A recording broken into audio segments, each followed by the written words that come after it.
పశ్చిమాసియాలో యుద్ధం ముగింపు కోసం జరుగుతోన్న దౌత్య చర్చల వెనుక చైనా కీలక పాత్ర పోషిస్తున్నట్లు తెలుస్తోంది. తెర వెనుక ఉంటూ అనధికారిక మధ్యవర్తిగా చైనా పాత్ర ఇప్పుడు ప్రపంచ దేశాల దృష్టిని ఆకర్షిస్తోంది. ట్రంప్ విధానాలతో అమెరికా దీర్ఘకాలిక మిత్రదేశాలు దూరమవుతుండటంతో ఇదే అదునుగా చేసుకుని గ్లోబల్ పవర్గా ఎదిగేందుకు డ్రాగన్ ప్రణాళికలు చేస్తోంది. మధ్యప్రాచ్యంలో శాంతి చర్చలు జరిపి బయట ప్రపంచం ముందు ఒక బాధ్యతాయుతమైన ప్రపంచ శక్తిగా తనను తాను నిరూపించుకునేందుకు చైనా వ్యూహాత్మకంగా అడుగులు వేస్తోంది.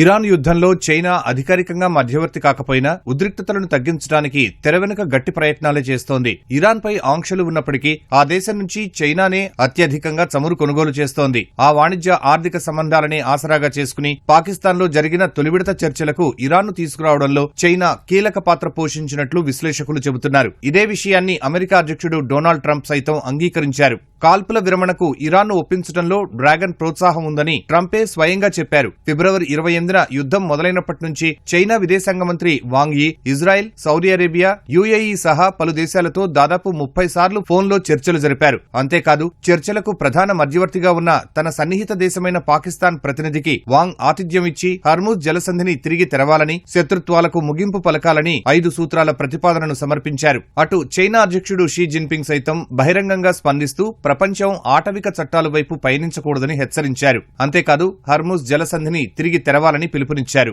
ఇటీవల కాలంలో పలు దేశాల మధ్య నెలకొన్న వివాదాలను పరిష్కరించడంలో చైనా కీలక పాత్ర పోషించింది. 2023లో సౌదీ అరేబియా, ఇరాన్ మధ్య సంబంధాలను పునరుద్ధరించడంలో డ్రాగన్ ప్రధాన పాత్ర పోషించింది. అలాగే థాయిలాండ్, కంబోడియా వివాద పరిష్కారంలోనూ చైనా చురుగ్గా వ్యవహరించింది. ఉక్రెయిన్, రష్యా యుద్ధంలోనూ చైనా శాంతి ప్రతిపాదనలు చేసింది. ఐరాసలో ఇరాన్ కు అనుకూలంగా మాట్లాడే దేశాల్లో చైనా ముందుంటుంది. ఇరాన్ బ్యాలిస్టిక్ క్షిపణి కార్యక్రమాన్ని చైనా సాంకేతిక పరిజ్ఞానంతో నిర్మించారని, క్షిపణి ఉత్పత్తికి ఉపయోగపడే ద్వంద్వ ప్రయోజన పారిశ్రామిక భాగాలను డ్రాగన్ విక్రయిస్తోందని అమెరికా ఆరోపణలు చేస్తూ వస్తోంది. ఇలా అన్ని పరిస్థితులు గమనిస్తే ఇరాన్ కు ఆర్థికంగా భరోసా ఇవ్వగలిగే, భవిష్యత్తులో పునర్నిర్మాణానికి సాయం చేయగల సత్తా కేవలం చైనాకు మాత్రమే ఉందని విశ్లేషకులు చెబుతున్నారు. తన సరిహద్దులకు దూరంగా ఉండే సంఘర్షణలో జోక్యం చేసుకోవడానికి విముఖత చూపే చైనా చురుగ్గా ఉండడానికి అమెరికా అనుసరిస్తున్న విధానాలు కారణమని విశ్లేషకులు అంటున్నారు. అమెరికా అధ్యక్షుడు డొనాల్డ్ ట్రంప్ అనుసరిస్తోన్న విధానాలు ఆ దేశ అంతర్జాతీయ సంబంధాలను, దీర్ఘకాలిక మిత్రదేశాలను దెబ్బతీస్తున్నాయి. ఈ పరిస్థితిని అదనుగా చేసుకుని శాంతి, జాతీయ సార్వభౌమాధికారం, అంతర్జాతీయ చట్టాల గురించి పదే పదే మాట్లాడుతూ చైనా ప్రపంచ వేదికపై తన నాయకత్వాన్ని సుస్థిరం చేసుకునే ప్రయత్నం చేస్తోందని నిపుణులు అభిప్రాయపడుతున్నారు.